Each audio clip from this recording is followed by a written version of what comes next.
My family treated me like a useless failure, while I secretly paid $264,000 to support their entire lifestyle. Now they're finding out the truth the hard way. I never thought I'd be sharing my story here, but after what happened at last night's family dinner, I need to get this off my chest. This might be a bit long, but I promise it's worth reading till the end. A little background about me. I'm Tyler, 29 Mem. 5 years ago, I lost both of my parents in a car accident. They left behind a small house and some savings, which I've been managing carefully ever since. What nobody in my family knows is that I've been secretly supporting my Aunt Madison, 52F, Uncle Ethan, 54M, and my cousins Caleb, 27M, and Logan, 25M, with that money through a trust fund my parents set up before they passed away. Yesterday was supposed to be just a regular Sunday dinner at Aunt Madison's house, the same house where I've been quietly paying 70% of their mortgage every month without them knowing. I brought a homemade lasagna, using my mom's recipe. As I walked in, I overheard Aunt Madison talking to Logan about his new AirPods Pro. At least someone in this family knows how to treat themselves, she muttered, throwing a side glance at me. I stayed quiet like I always do. I knew exactly what she meant. See, I drive an old 2012 Toyota, live in a small apartment, and keep my life simple. Not because I can't afford more, but because my parents taught me to value money. What my family doesn't realize is that I'm actually doing pretty well financially. But I've chosen to live modestly while using my money to secretly support them. They've always believed the money was coming from some government help program after my parents died, and I never bothered to correct them. Dinner started off fine, with Uncle Ethan bragging about his golf club membership, the one I've been paying for without him knowing, while Caleb showed off his new smartwatch. Then came the moment that completely broke me. "Tyler, honey," Aunt Madison said sweetly, her voice filled with fake kindness. "Don't you think it's time you got yourself a better car? That old thing of yours, what will people think? Your father always knew how to present himself." I quietly took a bite of lasagna, the same lasagna she'd been praising minutes earlier, not realizing I'd made it myself because she assumed I couldn't afford good food. "Leave him alone, Mom," Logan added, pretending to defend me. "Not everyone can afford nice things. Tyler is doing his best." His mocking tone made me feel sick, especially coming from someone whose car payments I've been covering for 3 years. But what pushed me over the edge was when they started talking about their upcoming family vacation to Florida, a trip they hadn't even invited me on. I sat there silently, knowing the credit card they used to book the trip was being paid off through the family trust, the same trust I managed for them. "We really need this trip," Uncle Ethan said, clinking glasses with Caleb. "Some of us work hard enough to deserve nice things." Both of them glanced at me and smirked. I held back my anger until Aunt Madison delivered the final blow. "No, Tyler. You'll always be a worthless nobody, just like your father was before he got lucky in his career. At least he figured it out eventually. You? I'm not so sure." The room went completely silent. Even my cousins looked uncomfortable, but not one of them stood up for me. What they don't know is that my father, their brother, wasn't lucky. He was smart, hardworking, and built everything from scratch. He taught me everything I know about managing money and helping family. I calmly stood up, cleaned my plate, and told them I had work in the morning. As I walked out, I heard Aunt Madison's voice echo behind me. "Maybe we should start a GoFundMe for poor Tyler." They didn't see me stop in the hallway. They didn't see me pull out my phone. They didn't see me open my banking app. They didn't see me call my financial advisor. The next morning, they have no idea what's coming. I've been silently watching them for 5 years, wasting money, mocking me behind my back and treating me like a failure, while I've been the one keeping their whole lifestyle afloat. But something inside me snapped last night. Not out of anger, but with complete clarity. I know exactly what I need to do next. This is only the beginning. I'll update when things start unfolding. Let's just say their comfortable little world is about to come crashing down. And for the first time in my life, I won't feel guilty about it. Update 1. First of all, thank you everyone for the huge support on my previous post. A lot has happened in the past 24 hours, and I need to explain just how deep the situation actually goes. Some of you figured out parts of it, but the truth is far more frustrating. After the mess at yesterday's family dinner, I spent the entire morning reviewing all the financial records. I already knew the numbers, but seeing everything listed out really hit differently after Aunt Madison called me a worthless nobody. Let me explain exactly what my so-called broke lifestyle has been paying for. Their 4-bedroom house? I've been covering 70% of their $2,200 monthly mortgage payment. That's $1,140 every single month, taken directly from the trust fund I manage. They believe it's some type of government assistance for accident victim families, and they've never questioned it. Uncle Ethan's beloved golf club membership? That's $250 every month. He calls it a business expense. even though he doesn't own a business. Then there are my cousins. Caleb's 2020 Jeep costs $485 monthly, while Logan's 2021 Honda is $425, both paid directly through the trust. They believe the money comes from some insurance payout, but what really set me off happened this morning. I was scrolling through Instagram and saw Aunt Madison's post about their upcoming Florida trip. The caption read, "Some people know how to enjoy life right. Blessed, inner family vacation." The comments were even worse. Logan wrote, "Can't wait. Too bad cousin Tyler can't afford to join us." Aunt Madison replied, "Some people just don't know how to manage their money, honey." Then, Caleb added, "Maybe he should learn to invest like Dad." The vacation they're mocking me for not affording? It cost $4,800, charged to the family credit card that I pay off every month. But wait, there's more. This afternoon, I had to drop off some paperwork at their house. Nobody was home, but I have a key since I'm listed as the emergency contact. While leaving the papers in Uncle Ethan's study, I saw some printed emails on his desk. They're planning a huge Labor Day barbecue and invited the entire neighborhood, except me. The email thread was something else. Aunt Madison wrote, "We can't have Tyler there. His old car and cheap clothes will embarrass us in front of the Johnsons." Uncle Ethan agreed. "Tell him we're keeping it small this year." Caleb replied, "Dad, that's a little harsh." Ethan shot back, "Life's harsh. He needs to learn to do better for himself." Next to the emails were some contractor quotes. They're planning a $155,000 kitchen renovation. Guess who they expect to pay for it? I sat in my car for a long time after reading those emails. Not sad, just done. Completely done. I called my financial advisor again and spent 2 hours going through every single payment, account, and transaction from the past 5 years. The numbers are mind-blowing. House payments, $92,400 car payments, $43,750 credit cards, $68,000 emergency expenses, $31,200 utilities and bills, $29,450, total $264,800, all paid by me while I've been living in a $1,200 apartment driving my paid-off Toyota and getting mocked for being bad with money. The final straw came tonight when Logan texted me, "Hey cuz, hate to ask, but could you spot me $50 for gas? Tight until payday. I know things are rough for you, but maybe you have a little spare." I left the message on read and checked his Instagram. 2 hours earlier, he'd posted a story showing off his new $400 gaming headset. I didn't reply. Instead, I made more calls and set things in motion. The trust fund that's been financing their whole lifestyle isn't something I can just cut off overnight, but there are legal ways, properly documented ways.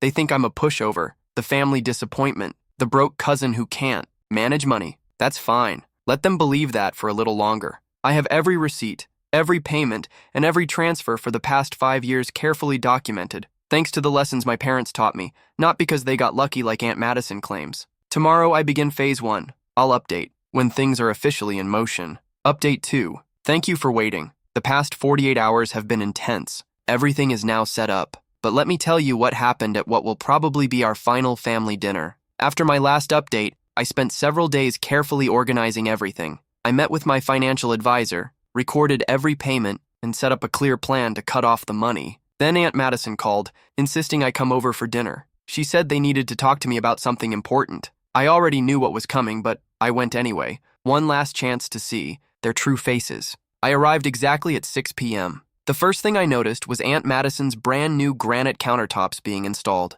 The workers were just finishing up. Remember that $155,000 kitchen renovation I mentioned? They decided to start early, with my money, of course. "Tyler!" Aunt Madison greeted me with fake excitement. "Don't mind the mess, we're just doing a little upgrading."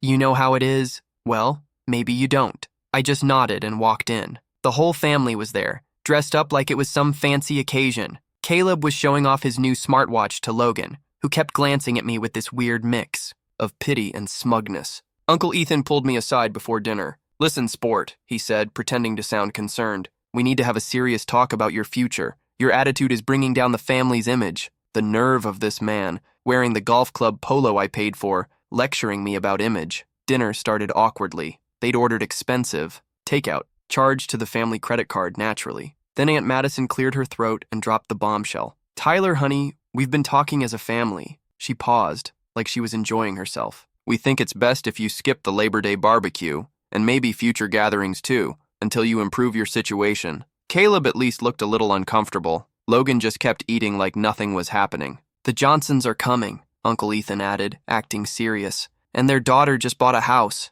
We can't have you showing up in that car, wearing those clothes. It reflects poorly on us. I kept eating. Food I was technically paying for and waited. Plus, Aunt Madison continued, your constant reminder of your financial struggles. It's bringing everyone down. Maybe if you'd listened to your uncle about investments. That's when I cut her off for the first time in my life. Which investments would those be, Aunt Madison? She stammered. Well, Ethan, tell him about your investments. Uncle Ethan straightened up. My golf club membership has excellent networking opportunities. That's how investing works, boy. But you wouldn't understand living like you do. I pulled out my phone, opened my banking app, and smiled. Those networking opportunities, they wouldn't happen to be the ones I've been paying $250 a month for, would they? The whole room went silent. What are you talking about? Aunt Madison snapped. I smiled wider. Let's talk numbers, shall we? Would you like to start with the mortgage, the cars, or the credit cards? Logan laughed nervously. What's he talking about, Mom?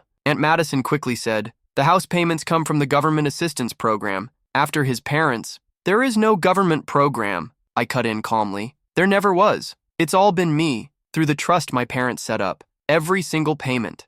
Uncle Ethan stood up, face red. Now you listen here? No, I interrupted. You listen. For 5 years, I've paid your mortgage, your cars, your bills, your golf club membership, your vacations, everything. Caleb dropped his fork. That's not true. Mom, what's he talking about? Aunt Madison's face turned pale. You're lying. You can barely afford gas for that trash car of yours. I started showing them screenshots, bank statements, transfer records, everything. The Florida vacation canceled, the kitchen renovation, hope they got a good deposit deal. The Labor Day barbecue, might want to scale that down. They lost it, screaming, denying, threatening. Aunt Madison knocked over her wine glass, staining her new tablecloth. Uncle Ethan yelled about lawyers. Logan kept repeating, this isn't funny, man, over and over. I just stayed seated, kept eating, and let them tire themselves out. Finally, when the shouting died down, I stood up. Check your emails tomorrow morning. All of you. Everything. Will be explained in detail, including the 60-day notice for new payment arrangements.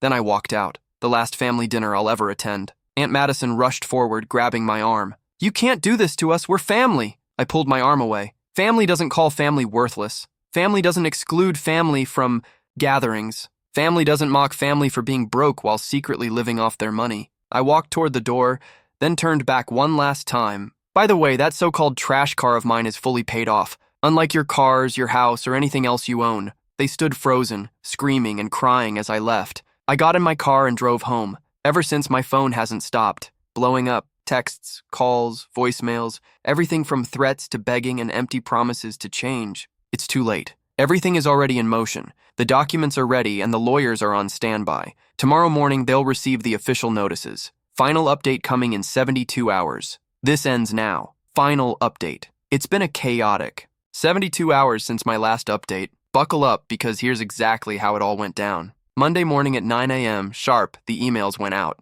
I included detailed records of every payment, every transfer, and every bill I've covered for the past 5 years, along with an official notice that all financial support ends in 60 days. I turned off my phone and went to grab coffee. When I turned it back on 2 hours later, I had 47 missed calls, 156 text messages, 13 voicemails, 28 Facebook messages, and 16 emails. Aunt Madison was the first to show up at my apartment. She didn't even knock, just started pounding on the door around noon. Tyler, open this door right now. You can't do this to us. I opened the door. She barged in, mascara running, waving her phone with the email pulled up. This is a joke, right? This has to be a joke. No joke, I said calmly. You have 60 days to arrange new financing for everything. Her face crumpled. We'll be ruined. The mortgage, the cars, everything. How could you do this to family? I laughed coldly. Let's talk about family. Like when you called me worthless, excluded me from gatherings, and mocked my lifestyle while living off my money. Her tears came instantly. She tried to hug me. We didn't know. We're sorry. We can change. No, Aunt Madison, you can't. The trust dissolves in 60 days. Everything stops. The mortgage, car payments, credit cards, all of it. That's when Uncle Ethan stormed in. Apparently, she'd texted him my address. You ungrateful little... He stepped toward me aggressively. One more step, I warned, and I call the police. Then the payments stopped today instead of in 60 days. He froze, the reality finally sinking in. Then my cousins arrived. Caleb looked completely shell-shocked. Logan switched between begging and threatening. My car, Logan kept whining. What about my car? You have 60 days to refinance or return. I replied. Not my problem anymore. But I just quit my job last week, he screamed. I was going to take time to find myself. Better start looking fast. The following hours were filled with chaos. Aunt Madison sat on my couch crying, while Uncle Ethan paced back and forth, making calls to his golf club contacts to secure loans. Logan was in a panic over his car, and Caleb just sat silently, staring into space. Aunt Madison made one last desperate attempt, saying, "Your parents would be ashamed of you." The room went completely silent. I walked into my bedroom, returned with a folder, and handed it to her. Inside were letters from my parents that outlined how the trust was meant to be used for genuine family emergencies, education, and health issues, not for golf memberships or luxury vacations. I quietly told her, my parents taught me the value of money. They worked hard for everything they had. They set up this trust to help family in need, not to fund your lifestyle. They would be ashamed of you, not me. Hearing that broke her. She collapsed onto the couch, sobbing. This time for real. The consequences hit quickly. The kitchen renovation. Company called about their deposit. Aunt Madison had to cancel. Uncle Ethan's golf club membership was revoked due to unpaid dues. Logan scrambled to find a job. Caleb privately approached me, apologized, and even asked for advice on budgeting. But here's the best part. Remember my parents' old house, the one they lived in before upgrading to the bigger place? I bought it in cash and had been quietly fixing it up for months. Yesterday, I officially moved in. It's smaller than Aunt Madison's house and needs some work, but it's fully paid off. No mortgage. This morning, I drove past their house in my so-called trash car. Workers were tearing out the fancy granite countertops. Apparently, the check had bounced. Aunt Madison stood in the driveway watching the removal, not waving as I passed. Their Labor Day barbecue, canceled. The Florida vacation, refunded directly to my account since it was charged to my card. Their social media profiles had gone completely silent. With the trust dissolving in 58 days, they're scrambling to refinance everything, but with their credit history and lack of income, good luck with that. I'm not angry anymore, just done. My parents worked too hard for their money to see it, wasted like this. I'm going to honor their memory by living within my means and helping those who genuinely need it. Moving forward, I'm using the trust money to set up a small scholarship fund for local kids, something my parents would have truly appreciated. As for that Toyota they mocked, I just had it detailed and it runs perfectly.